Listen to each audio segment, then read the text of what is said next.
ఆ రోజుల్లో భూమిపై కార్తవీర్యార్జునుడు అనే రాజు పాలించేవాడు. అతనికి 1000 చేతులు ఉండేవి, మరియు అతను చాలా అహంకారి.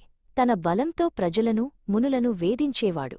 ధర్మం క్షీణించి అధర్మం పెరిగిపోతోంది. రాజులు తమ బాధ్యతను మరిచి విర్రవీగుతున్నారు. ఒకరోజు కార్తవీర్యార్జునుడు తన సైన్యంతో జమదగ్ని ఆశ్రమానికి వచ్చాడు. అక్కడ ఉన్న కామధేనువు అనే పవిత్ర ఆవును చూసి దాన్ని బలవంతంగా తీసుకువెళ్లాలని నిశ్చయించుకున్నాడు. మునివారించినా వినకుండా ఆవును తీసుకుపోయి ఆశ్రమాన్ని ధ్వంసం చేశాడు. ఈ విషయం తెలిసిన పరశురాముడు ఆగ్రహంతో ఊగిపోయాడు.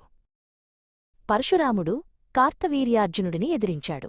భయంకరమైన యుద్ధం జరిగింది. తన పరశువుతో పరశురాముడు ఆ అహంకారి అయిన రాజును ఓడించాడు.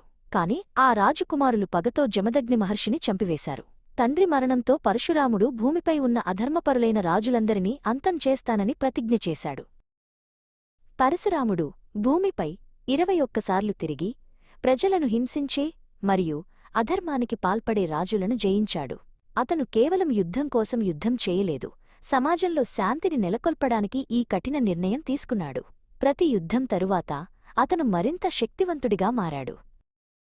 21 సార్లు యుద్ధం చేసిన తరువాత భూమి అంతా పరశురాముడి వశమైంది. అప్పుడు అతనికి ఒక విషయం అర్థమైంది. ఒక యోధుడు యుద్ధం చేయగలడు కాని రాజ్యాన్ని పాలించడానికి శాంతిని కోరుకునేవారు కావాలి.